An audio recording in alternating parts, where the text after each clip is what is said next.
Today, I'm going to be preaching on this sub-theme called Peace Has a Name. And in the sub-theme, Peace Has a Name, lies the implication, I would say, that peace is tied to a person, and therefore peace stems from relationship with that person. Peace stems from being in a relationship with a person called Jesus. That's what brings peace into our name. So I think so often when we think about the peace, I think all of us, we want peace in our life. We all want to feel that feeling of peace and have that sense of peace in our lives. And so often I think we as people, we seek that peace in other things. We seek those things in things, like in objects, maybe in money. We find our security in those things and think, if I just had a little bit more in my emergency account, then maybe I would find peace.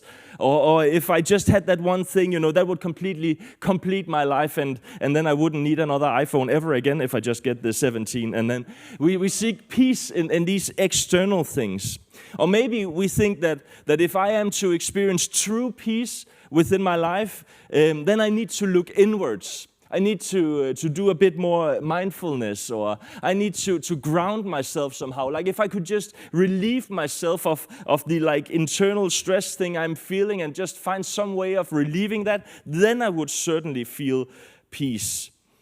But the source of peace is of course not found in things outside of us. It's not found in things inside of us. No, peace and lack of peace is tied to the relationships that we are in. Peace and the lack of peace, the unrest in our life, it stems from the relationships that we have in our lives. In the Bible, in the book of Acts, multiple times it talks about the church being in one accord, that people would be in one accord with each other. And one accord means to be unified, to be in agreement, to be together in a harmony together.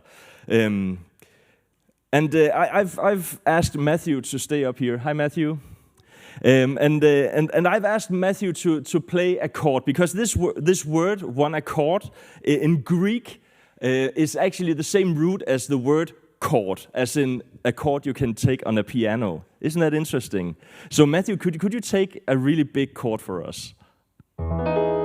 Wow. Isn't that good? Do it again, bro. Oh, that's a good chord. That's a good chord. So I think harmony and that unity and togetherness, I think we all search for that in our lives. We all search for that sense of being in one accord. And actually the most simple chord that you can take, like if you take just one note, it's of course just one note. If you take two notes, it's an interval, it's not a chord yet. No, the smallest chord you can take consists of 3 notes. Could you give us a 3-note chord? Oh. Do it again. Oh, that's so good. Thank you, Matthew. Can we give Matthew a hand? Thank you so much. So when you put 3 notes together, we create harmony, we create unity, that they stick together, and together they give a sound and they give a certain taste and feel almost. One accord. Now all unrest, the lack of peace in our life, has the same starting point that's all connected to relationship. So when we read the Genesis, we read, of course, how God, He created everything and how everything is willed by Him. And then after He has created everything, we read about the fall, where Adam and Eve, they sin against God, and sin for the first time is introduced into the world. You know the story of Adam and Eve eating the apple, and by doing that, rebelling against God. It was the only thing they weren't allowed to do. And as they did the only thing that they weren't allowed to do, the sin was introduced into into the world. Sin is basically the idea of missing the mark, missing what you were supposed to do, going outside of what you were supposed to do. And that's exactly what they do, and that's how sin was introduced into the world. And the fall and the sin that was brought into the world leads to unrest in 3 relationships, okay? Unrest in 3 relationships. First and foremost, it leads to the lack of peace or unrest in the relationship between man and God. Before this time, God, he would walk in the garden every night together with Adam and Eve. He would be so close with them. He would have a relationship with them and be with them together with them every single night in the garden. They would be just hanging out, naming sick animals, and like, oh, that's definitely a giraffe, and that's an elephant, and platypus. I don't know how they got there, but that's where they got. That's cool. I think that was God's name, maybe. No, anyways. But then after the fall, after sin was introduced into the world, God, he steps into the garden, and all of a sudden he can't find them anymore. So Adam and Eve, who used to be like running towards him and hanging out with him, all of a sudden they are hiding from him. So unrest, like the relationship that previously was determined by peace, all of a sudden it's filled with unrest. They are hiding from God that they used to be together with. There's introduced unrest into the relationship of man with him or herself. Before the fall, they were walking around just having a great old time, just looking the way they looked and, being cool with it. But then after the fall, it says that all of a sudden they recognize that they are naked, that they have no clothes on, so they try to hide themselves. They are ashamed of themselves. All of a sudden, like before they were cool with whoever they were and however they looked, and all of a sudden they have unrest in relation with themselves, and they are ashamed of themselves. And then it leads to unrest in the relationship with each other, because when God, he said, hey, those fig leaves you are running around with, like, I didn't create you with that. What's going on? And then what do? They start blaming each other. So they have unrest in the relationship with God, they have unrest in the relationship with themselves, and they have it in the relationship with each other.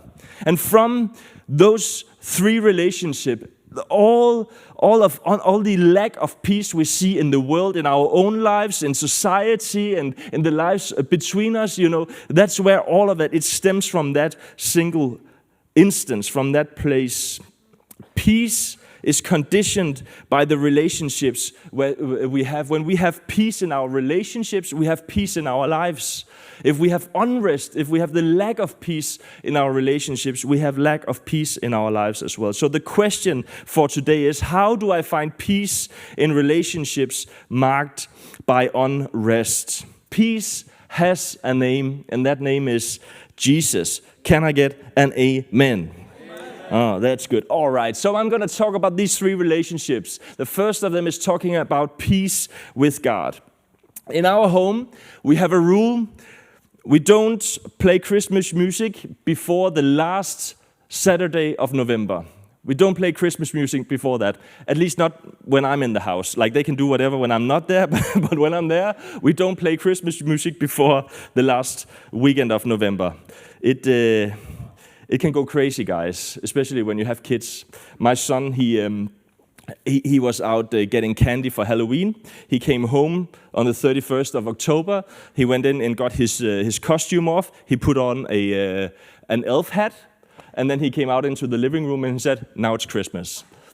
So it's like, it could go crazy in our house if we didn't set some boundaries. So we've set some boundaries. Last Saturday in November, that's when we play Christmas music. We do it right, though. So we start with the Christmas song by Nat King Cole. So chestnuts roasting on an open fire. That's the first song we listen to, full whack, and then we just go from there. And this last Saturday, we had our Christmas day, our Christmas hygge, and the radio was just running with Christmas songs. And they have primarily 2 themes. They are either about Santa or they are about baby Jesus. And then I heard this one song at one point that was trying to combine those 2 subjects into one song. it didn't work. Like it was super weird, like singing about Santa Claus being Christian and then God. No, it didn't work. It was super weird, but it does make sense though in some way. I think some of us we have a tendency to think of God as some sort of Santa Claus. We know about Santa Claus that he makes a list, he checks it twice. He's trying to figure out if you're naughty or if you're nice. He sees you when you sleep. He knows when you're awake. He knows if you've been bad or good, so you should be good, for goodness sakes. So you better watch out and you better not cry because Santa Claus, he's coming to town. And I think some of us, we have it like that with God. Like, he's making a list. He's checking it twice. He's trying to figure out if you were naughty or nice. He sees you when you sleep. He sees when you're awake. He knows if you've been bad or good. So be good, because otherwise, it's God. So you better watch out and you better not cry because God, he's coming. And he's coming with a vengeance. And if you've got minuses on that sheet, you're out. I think some of us, we have that view of God, that Santa Claus view of God. And in some ways it makes sense, Santa Claus, he can give gifts to whoever he wants. Like he can make the rules, right? Because it's his gifts. And the same logic applies with God. Like if God, he created the world and he set the boundaries and he says what's right and what's wrong, surely he can decide, whatever, whoever gets the gifts, so to speak, whoever gets the blessing or who's right or who's wrong and all these things. So of course he can set the boundaries and set the rules for those things. Now, the consequence of the fall is that all people miss the mark. When God, he created everything and set everything into motion, he gave us ground rules to follow. Rules like you shouldn't talk bad about your neighbor, you shouldn't have bad feelings about anyone, you should forgive your enemies, and all these different rules. And of course, we all miss that target. And that's the consequence of the fall, is that we live in a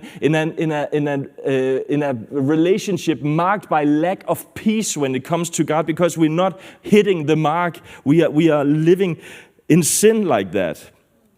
And that unrest with God is the original problem that we have as people. We are in rebellion towards him. It's the condition of our humanity that we fall short. None of us manage to live a perfect life, and therefore none of us manage to establish that peaceful relationship with God, because we can never reach that standard. So how do I find peace in a relationship marked by unrest? Peace with God comes from faith in Jesus Christ. Peace with God comes from faith in Jesus Christ. That's the first note. How many notes does it take to make a chord? 3. This is the first note. Bum. Colossians chapter 1 verses 20, it says, "For God was pleased to have all his fullness dwell in him as in Jesus, and through him to reconcile to himself all things, whether things on earth or things in heaven, by making peace through his blood shed on the cross." Ephesians 2:8-9 says, "For it is by grace you have been saved through faith, and this is not from yourselves, it is the gift of God, not by works, so that no one can boast." It's not by trying to live up to a standard. It's not by trying to live up to and acting nice and not being naughty and making sure that we are on Santa's list. These things, they don't work with God, because we will always come up short. It's only through faith in Jesus that we can be saved, that we can establish that peaceful relationship. The Santa approach to God, it doesn't hold up. Santa, he holds on to his lists, and every year you need to make sure that you've been a good boy or a good girl. But what God does is he completely changes the rules of the game, completely changes the rules. So instead of me being judged for my deeds as I would back in the day, all of a sudden I am being judged by Jesus' deeds. And the Bible is pretty clear that there's no person who has ever been perfect except for Jesus. So that means that when God, he looks at you, If you have faith in Jesus, he no longer sees you, but he sees Jesus. He's looking at you, at your life, through the lens of Jesus. And all of a sudden, all that crap you had going on in your life, he can't see that no more. All of a sudden, before, when you were on the naughty list, you've been moved from the naughty list all the way over to the good boy list. Not because you behaved better, but because Jesus, he did. And you believe in him, and he died for you, and he bought you these things. So, peace has a name, and that name is Jesus. We can have peace with God, and we can have peace with ourselves. I love words, and I like concepts. And I have a new concept for you that I learned recently. Are you ready to hear it? It's called performative morality. Can you say that? Performative morality. Performative morality. Okay, so morality basically means, I've never tried to explain this in English, so here we go. This might go completely south, so are you on this journey with me, guys? I'm glad. All right, so morality is the concept or the idea of what is the right thing to do. That's morality. When we act morally, we are doing the right thing. And when we talk about morality, we often talk about absolute or objective morality. That's the idea that if everyone did this thing, like everyone is supposed to do this thing because that's the objective right thing to do. That's what we read in our Bible. We believe in the church in objective morality. We believe that God, he has set up some ground rules for us that are right to live by and that is right for everyone, everywhere to live by. That's objective morality.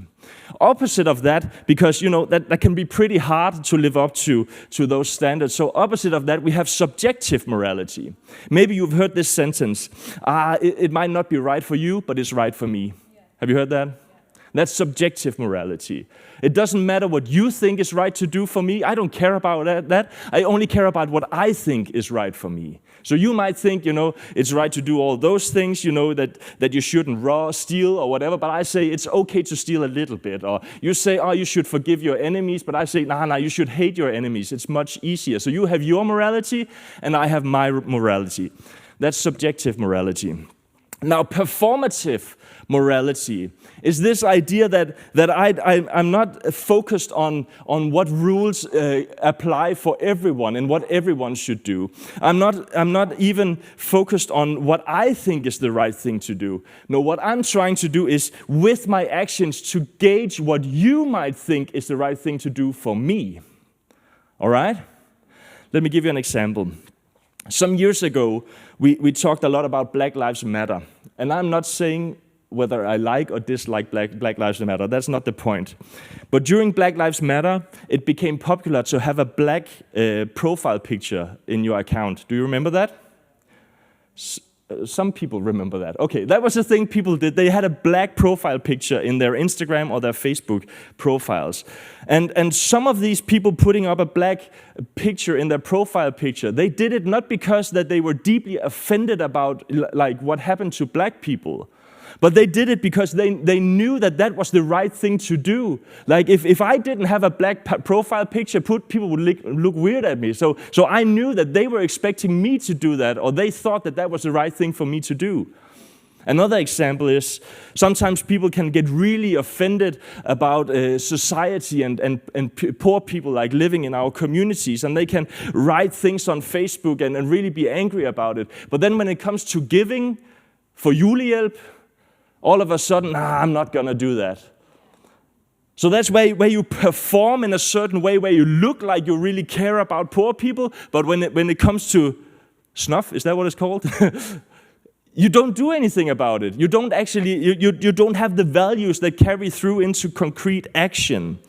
So we are so busy looking for certain ways to behave, to fit into groups, and our actions almost becomes like Adam and Eve's fig leaves. Like we are almost hiding our shame by doing these actions. It's like I'm trying to hide my shame of not feeling like I'm doing the right thing or not fitting in. So I do these things even though it's not my conviction, but I do it because I hope that's what you think I should do. That's performative morality. I think we all have this basic sense of not living up to the things that we should do. And the problem is that the way of, like, if I become the highest standard of morality, or if what I think you might think I should do becomes the highest standard for morality, that leads to unrest in my life. My standpoint would eternally be changeable and subject to other people's evaluation. And the security in standing on something that's firm and won't move all of a sudden, it's gone. And it leads to unrest, to lack of peace in my life. Colossians 3:15 says, "Let the peace of Christ rule in your hearts, since as members of one body you were called to peace and to be thankful." Let the peace of Christ rule in your hearts. When we talk about ruling, that word rule means direct, means to inform, means to tell what to do and what not to do. That's what this scripture is talking about. Paul here, he is saying that we should switch the operating system from myself or from other people's expectation of me. We should switch our operation system and have Jesus instead. Have him rule over our life. That's the second note in our chord.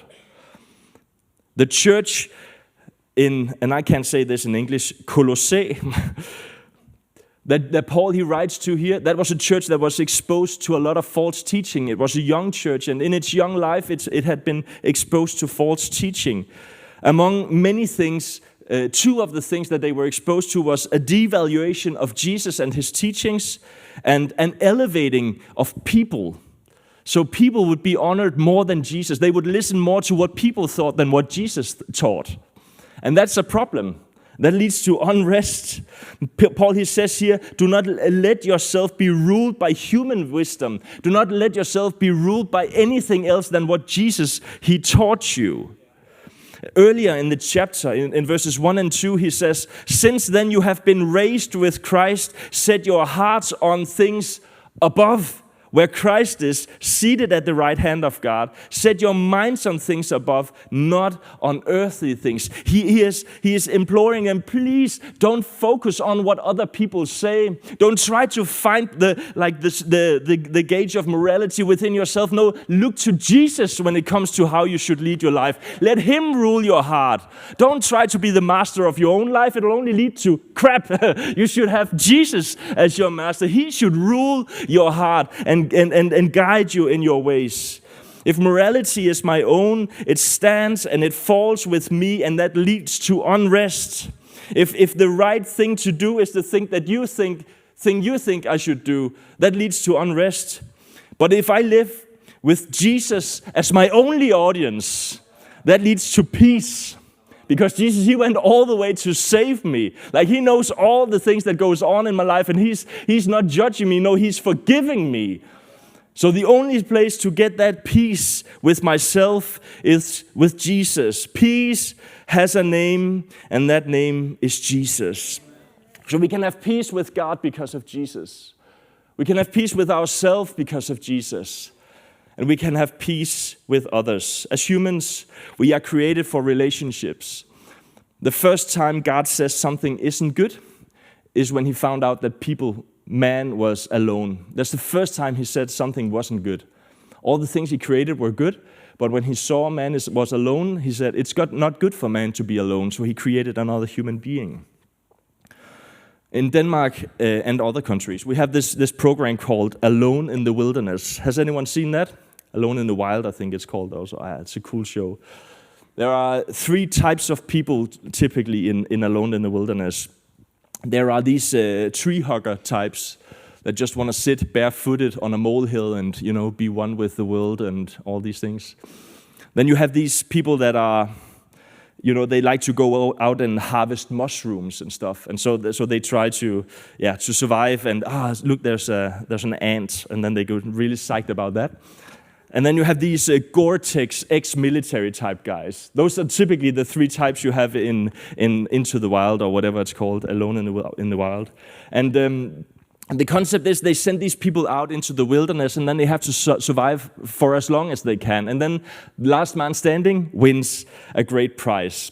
A couple of years ago, I saw this program, and there was this one guy. He was super cool. He was ex-military, and he knew exactly what to do. Like all the other people, they were struggling on day 3. Like they couldn't catch any fish, and they were just like sleeping underneath their tarps. And this guy, like he had put in floor heating, and like he was running Wi-Fi in his crib, and like he had all the things sorted out. Like he was having the best time ever. And at one point, he made a guitar like out of just a block of wood and some string that he had lying around. Like this guy, he was crazy. And I was sure, like this guy, that's the one I'm betting on. I was sure that he was going to go all the way and win in the end. And so every episode starts with, we see the boat sailing out, going to pick up someone who has thrown in the towel and has given up. And for sure, I thought this guy, he was going to go to the end. But then by program 4 or something, the boat was sailing, and it turns up, and then all of a sudden, this guy, he pops on the screen, and they interview him, and he said, yeah, I pushed the button because I found out, I was having a great time. I had a lot of food, and I was building a guitar, and I was just about to, put in power into the house so I can plug in the thing I've made here. But I just had this sense that all of it lost its meaning when I didn't have anyone to share it with. And I thought, wow, that's profound. You can actually be having the time of your life. You can actually be experiencing the greatest experience ever. But if you don't have anyone to share it with, it loses all of its meaning. People were meant for relationship. Therefore, when relationships are broken, when they are complicated, it introduces unrest into our life. I think we've all tried to stand in relationships that have unrest, maybe marriage where all of a sudden we are fighting, and in a season where we just miss each other, and it's not working, and we're trying to figure out what's wrong. Maybe we had friendships that's falling apart, and we have unrest and lack of peace. Maybe someone you thought you knew all of a sudden starts acting in a different way, or like it just became a weird relationship, and now you have a lack of peace. And then the question again comes, like, how do I find peace in relationships marked by unrest? Now the trick here is that the same grace that we've received is the same grace that we should show. And that's the third note in the chord. 2 Corinthians 5:18 says, all this is from God, who reconciled us to himself through Christ and gave us the ministry of reconciliation. So not only are we supposed to live in a reconciled relationship with God and with ourselves, no, we are supposed to have the ministry of reconciliation and reconcile with other people as well. It says here that just as we are reconciled, we should also reconcile. We must reconcile with each other and help others also reconcile. Division, unrest, hostility, and disagreement are directly from the devil. It's straight from hell. It's the worst thing because it ruins our relationships. But unity, peace, friendship, and agreement, they are directly from heaven. And those are the qualities, those are the values that should be guarding, ruling our heart, that we should be living from. So if I want to live by heavenly values, that should also be expressed in my relationship with other people. I should be forgiving as God was forgiving. I should be reconciling as I have been reconciled. I should be gracious as I have received grace. And I hear your protest. But Christian, you don't know what I've been through. You don't know how big of an idiot this guy or girl was. You don't know how much I was hurt. You don't know how they wronged me. No, I know it's like we can experience those things, and those are true, and those are real. Like people can really, really hurt us, and they can be idiots towards us. Sure they can. We can be sincerely hurt. But when it comes to justice in our relationship, we are not the ones supposed to live out the justice. If someone's been an idiot towards you, it's not your job to make sure that they figure out that they have been idiots and yet they should really pay and they should come and say, that's not your job. Sure, you can try, but if they don't, that's not your job. It says in the Bible that Jesus, he sits at the right hand of the Father. Do you know what you use the right hand for? That's the one you smack with. That's the one you do justice with.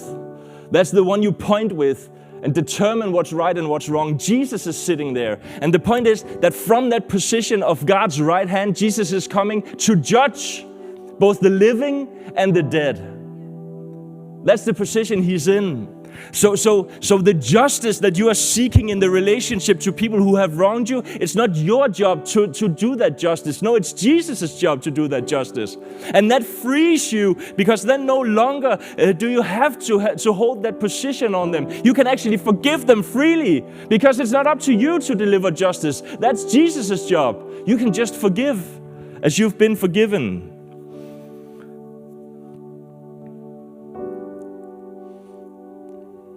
I can seek reconciliation because I understand that Jesus is the one who delivers justice, not me.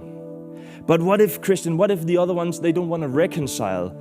Well, I think we always have, firstly, a responsibility for our own hearts. I cannot control how other people feel or what they do or how they receive things.